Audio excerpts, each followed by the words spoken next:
근데 부가가치세를 내가 창출한 세금을 내가 직접적으로 내는 게 아니라 소비자한테 받아서 낸다라고 생각을 해주시면 돼요. 네, 안녕하세요. 김철현 세무사입니다. 이번에는 부가가치세 신고에 대해서 말씀 좀 드리도록 하겠습니다. 부가가치세 같은 경우에는 신고 대상자가 어떻게 되나요? 네. 부가가치세라는 세금은 첫 번째로는 사업자 등록증을 내신 분들이 내는 세금이다라고 생각해 주시면 됩니다. 그래서 사업자의 유형에 따라서 법인 사업자도 있고 개인 사업자도 있고 그 개인 사업자 중에서는 면세 사업자도 있고 과세 사업자도 있으실 거고 그리고 그 사업자 중에서는 뭐 간이가세자 사업의 종류가 좀 여러 가지가 있는데 기본적으로 부가가치세는 면세 사업자를 제외한 과세 사업자거나 간이 사업자인 사람들이 내는 세금이다 라고 생각을 해주시면 돼요. 네, 그 부가가치세 신고 기한은 언제까지 신고해야 되나요? 네. 그 사업자의 유형에 따라서 좀 다를 수가 있는데요. 예를 들면은 내가 법인 사업자다 라고 하면 원칙적으로 분기에 한 번씩, 즉 3개월에 한 번씩 부가가치세 신고 의무가 있는 게 맞습니다. 예를 들면은 1월 1일부터 3월 31일까지의 매출 매입이 있다라고 한다면 그것들은 다음 달 25일, 4월 25일까지 신고하고 납부를 해야 되는 거고요. 그거 외에 내가 그 개인 사업자를 운영하고 있다라고 한다면 1월 1일부터 6월 30일까지의 매출 매입에 대해서 다음 달 25일, 즉 7월 25일까지 신고 납부 의무가 있다라고 생각해 주시면 돼요.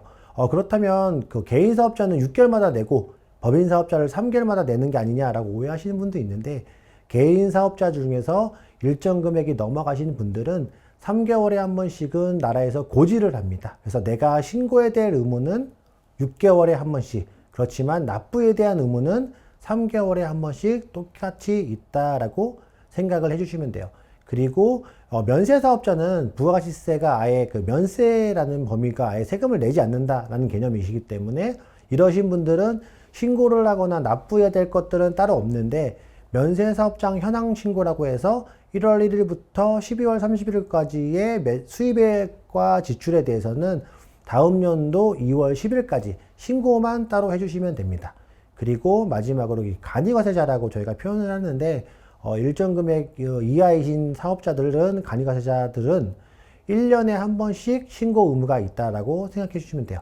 예를 들어서 1월 1일부터 12월 31일 것까지의 매출 매입에 대해서 다음 연도 1월 25일 것까지 한 번에 신고를 하시면 됩니다. 그래서 주기별로 다시 정리를 해드리면 간이 사업자는 1년에 한 번, 개인 사업자는 6개월에 한 번, 그리고 법인 사업자는 3개월에 한 번씩 신고도 해야 되고 거기에 대해서 세금에 대한 납부 의무도 있다라고 생각해 주시면 됩니다.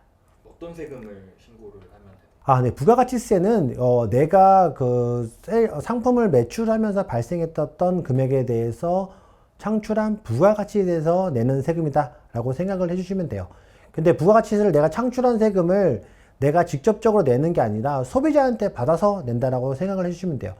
이게 좀 쉽게 설명을 드리면 여러분도 오늘 만약에 커피를 사셨잖아요. 그러면은 간이 영수증 안에 보시면 거기에 부가가치세가 다 첨부가 되어 있을 겁니다. 그래서 부가가치라는 세금에 대해서는 소비자한테 받아서 내는 기조이기 때문에 이게 내가 사업자가 창출한 부가가치를 내가 스스로 내는 것보다는 최종적인 소비자가 납부했던 금액들을 사업자가 몰아서 내는 거다라고 여러분께서 생각을 해주시면 됩니다. 그래서 내가 처음에 어떤 사람이 내야 되는 세금인가 라고 여쭤봤었을 때는 부가가치세는 사업자가 내는 거다라고 설명드린 것처럼 실제로는 납부는 다 사업자가 아닌 개인들이 하는 거지만 신고를 해야 될 의무가 있거나 최종적으로 이거를 모아서 한 번에 내야 될 납부의 의무는 사업자들에게 있다라고 여러분께서 생각해 주시면 돼요. 그래서 부가가치세는 가장 중요한 게 신고에 대한 법적 증빙서류를 갖는 게 가장 중요합니다.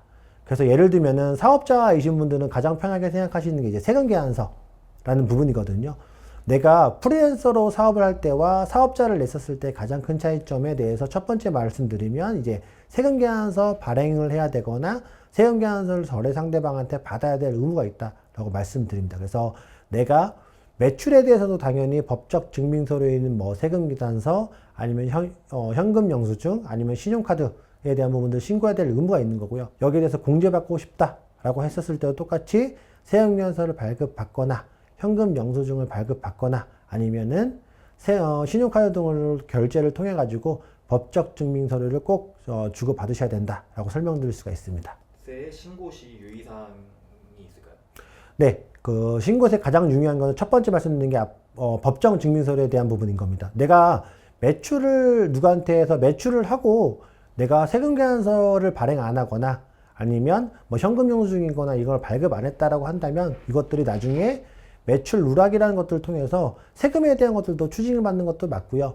거꾸로 현금 영수증 의무 발행 대상자이신 업종의 경우에는 현금 영수증을 거래가 10만 원 이상에 대한 매출이 있었는데 현금 영수증을 발행하지 않았던 거에 대해서도 과태료 기준도 따로 있습니다. 그래서 이것들이 이제 법정증빙서의 매출 쪽에서 아예 발행 안 하신다고 한다면 그게 아예 세금에 대해서 누락되는 부분이 있기 때문에 그 부분들을 꼭 유의해서 좀 하셔야 되는 거예요. 거꾸로 근데 내가 매입자의 입장으로 내가 부가시세 낼 때 공제받고 싶다라고 한다면 앞서 말씀드린 것처럼 세금계산서, 현금 영수증 그리고 신용카드에 대한 부분들을 매입세액으로 또 꼭 챙겨 놓으셔야 됩니다.